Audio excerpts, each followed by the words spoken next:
Salut vieux, ça faisait longtemps. Il y a beaucoup de choses qui ont changé. Je pourrais pas tout te raconter parce que ce serait trop long, mais je fais toujours de la vidéo et j'ai eu pas mal de boulot ces derniers mois. Mais en passant tout ce temps à travailler sur mon ordinateur, j'ai commencé à ressentir un besoin de me déconnecter. Ou plutôt de me reconnecter.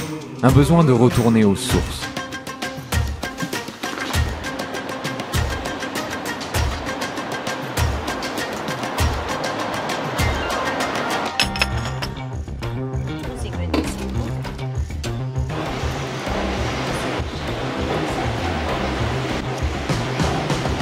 Toujours une chose que j'aime pas ici, c'est qu'à chaque fois que je prends le train à cette station, je suis tout près de mon travail. Donc ça c'est la station.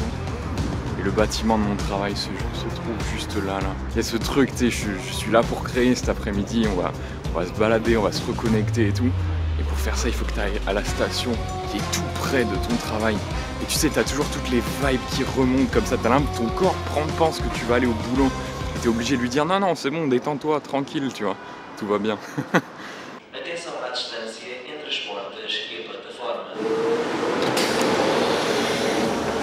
Le train prend la direction de Sintra, qui est une région un petit peu reculée de Lisbonne, un endroit où tu peux trouver pas mal de randonnées et de choses à faire dans la nature. Par la fenêtre, les arbres commencent à remplacer les bâtiments et plus on roule, mieux je me sens.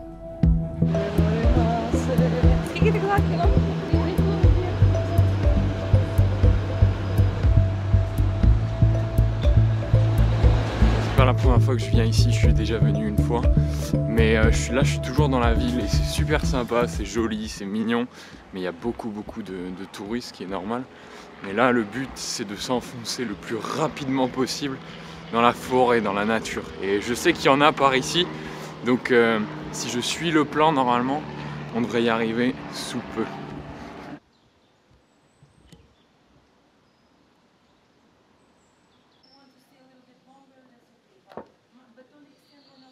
Ça confirme ce que je pensais. J'étais sur la route là derrière et je voyais une masse de touristes. Je me disais putain, on va prendre tout le parcours. En fait, je vais pas du tout être tout seul. Mais en fait, il s'avère qu'ils vont visiter le château qui se trouve juste là sur ma gauche. Moi, j'ai décidé de passer par un autre côté. Et du coup, ça va directement m'amener dans la nature. Et ça me rassure parce que je vois que on va pas du tout dans la même direction. Donc, on va enfin pouvoir se retrouver un peu seul, tu vois.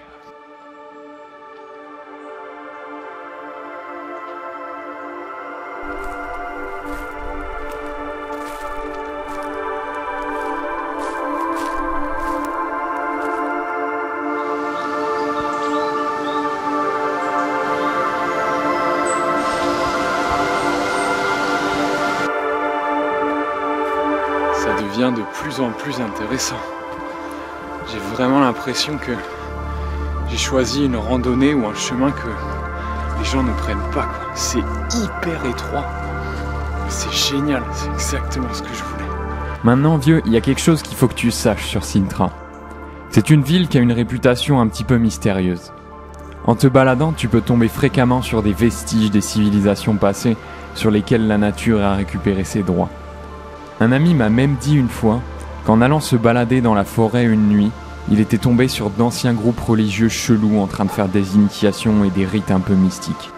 Un peu flippant le truc. À l'instant, je marchais et tu sais, je suis là, je découvre l'endroit et tout. Et puis à un moment, je regarde comme ça en bas et puis je vois un petit truc qui commence à bouger sur ma jambe. Je fais oh, une araignée, elle est énorme, elle est juste là. Attends, regarde, je vais te la montrer. À chaque fois que je me retrouve dans ce genre d'endroit, j'ai toujours peur qu'il y ait une créature bizarre qui me saute dessus. Quand j'étais petit, un des premiers types de films d'horreur que j'ai regardé avec mon père, c'était les films de zombies. Et depuis, ça me suit, tu vois. Genre vraiment, là, j'ai 23 ans et systématiquement, au moins une fois par mois, je rêve de zombies. C'est ma grande phobie. Et à chaque fois que je me balade dans des endroits comme ça, en forêt et tout, c'est magnifique, tu vois. Je suis super content et tout. Mais j'ai toujours cette peur de ah, et s'il y avait une apocalypse zombie qui arrivait là maintenant, qu'est-ce que je ferais, tu vois, comment est-ce que je pourrais me défendre et tout.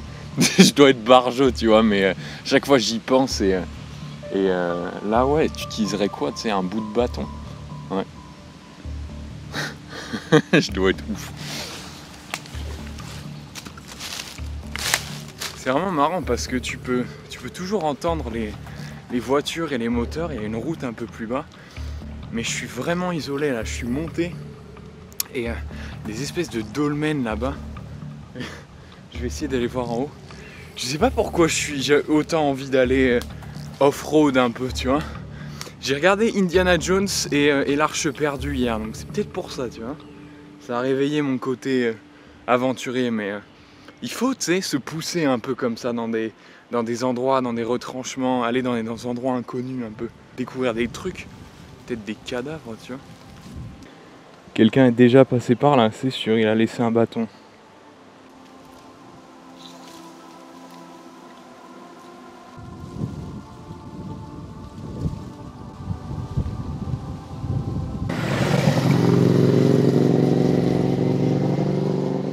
Le chemin de la forêt s'estompe peu à peu et j'atteins la section goudronnée de la randonnée. Hey man, sorry, do you speak English? Yes, yeah. Do you know if there is a kind of town where I can buy water this way? No, here you need to walk a lot. Ok, bon, j'ai demandé au type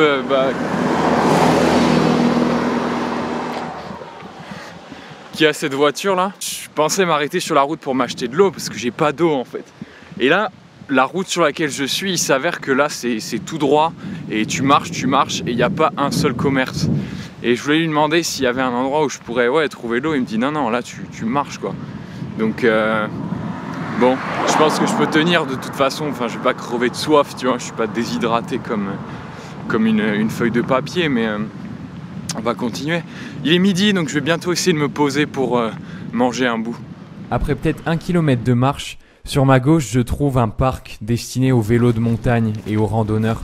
Ça me paraît être l'endroit idéal pour poser le camp et manger un petit bout. Faut vraiment que je me prépare mieux la prochaine fois. J'ai pas pris d'eau, j'ai pas pris de couvert. J'ai pas pris de papier toilette si jamais il y a besoin. Comment tu fais, Egon? Il y a plein de sensations que tu ressens quand tu sors dans la nature faire une randonnée ou quelque chose comme ça, qui te paraissent tellement bizarres parce qu'on est devenu tellement déconnecté, genre la faim ou alors les pieds qui font mal parce que tu marches beaucoup, ou alors cette idée de pas savoir où t'es, tu sais, tu dois te repérer. Moi je sors mon téléphone et je regarde sur la carte, et toutes ces sensations avec lesquelles on devrait être tellement familier parce qu'on est fait pour ça à la base, et qui nous paraissent tellement étranges. C'est tellement important de reconnecter. Il y a aussi le fait d'apprécier d'être avec des gens, parce que là tu vois, mine de rien, j'ai voulu me faire une aventure solo et tout, et ça fait du bien, tu vois, d'être tout seul et tout, mais c'est vrai que quand tu es avec quelqu'un, quand tu partages une aventure avec quelqu'un, c'est différent. Quel cadre magnifique. Ça, c'est le chemin qu'on a fait jusqu'à présent. On est parti de là, Sintra. Et là, on est là. Et alors, ici, encore quelques, je pense, un petit chemin par là. Il y a une sorte de couvent que j'aimerais bien aller voir. Et ensuite on fera le tour comme ça. Et on a fait pas mal de chemin déjà en vrai, hein. Depuis ce matin je marche, je m'arrête pas trop. Et ouais, les pieds je commence à les sentir en vrai. Donc là on va à Convento dos Capuchos. Peut-être le couvent des capuches. Je crois que je te l'ai déjà dit, mais je suis pas le pro de l'organisation. En revanche, quand j'ai décidé de faire cette randonnée, c'est parce qu'il y avait un endroit que je voulais visiter. Un endroit vraiment particulier d'après les reviews. Et j'ai hâte de te montrer.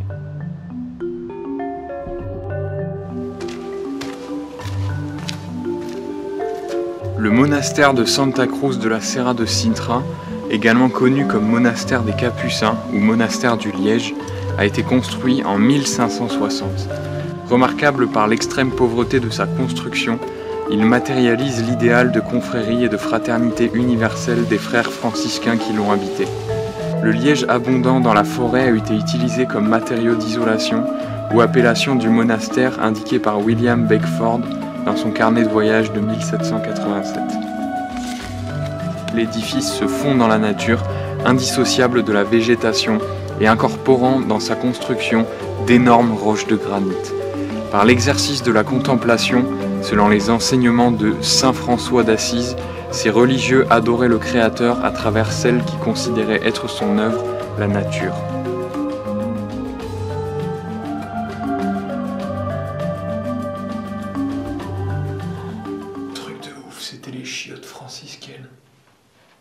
Après la visite, je demande au gardien s'il y a un endroit où je pourrais trouver de l'eau, et il me dit qu'à une dizaine de mètres se trouve une petite fontaine où les gens vont d'habitude se recharger. Quand j'arrive sur place, je reconnais 2 personnes que j'avais vues sur le parking du sanctuaire, et naturellement, on commence à discuter. Ils s'appellent Christophe et Linda, et ils ont choisi de tester la van life pendant une année. Yeah, and there you can look how many volt is. Yeah. Oh, this is crazy. Ils sont aussi accompagnés de leur petite chienne, Frölein. No. That's awesome. She did it 1,000 times. Yeah. Donc Christophe et Linda n'ont pas encore visité le couvent des Capucins et je leur ai dit que ça valait vraiment le coup de le faire, donc ils vont aller le visiter. Et ensuite ils m'ont proposé de me ramener à Sintra parce que ça fait mine de rien assez loin et il est déjà 2h de l'après-midi, donc ils m'ont dit, je leur fais ouais, ça met combien de temps en voiture? Oh, 30 minutes. Et toi, t'as mis combien de temps à venir? Bah j'ai mis toute la matinée, tu vois. Donc c'est vraiment cool de pouvoir connecter avec des gens. Et moi qui voulais, tu vois, voir de la nature, me ressourcer et tout, rencontrer des personnes qui vivent la van life et ce lifestyle là, c'est vraiment à te faire réfléchir. Tu sais, je suis en train de me poser la question. C'est peut-être le meilleur lifestyle pour les storytellers en fait, la van life, tu vois. Quand tu veux raconter des histoires ou quoi, je leur demandais leur quotidien, ils sont quotidiennement en train de chercher, tu vois, leur vie tourne autour de chercher de l'eau, de voir des jolis paysages, de trouver un endroit où pioncer et tout, c'est génial je trouve. C'est le jour des courses pour Christophe et Linda, donc on décide de prendre la route de Sintra pour trouver un supermarché. En voyant la route défiler, une partie de moi est bien contente de ne pas avoir à marcher. Est-ce que ça te paraît pas hallucinant que sur une même terre, 2 personnes peuvent avoir un lifestyle complètement différent? Christophe et Linda ne sont pas coincés par le temps. Ils prévoient 1 semaine maximum à l'avance et ils peuvent tout à fait changer leur plan. Moi, à l'inverse, j'essaye de rentrer un maximum de choses dans une journée. J'essaye de planifier au maximum de choses pour ne pas être surpris par les événements et j'essaye aussi de rester focus. 2 lifestyles tellement opposés, mais pourtant possible.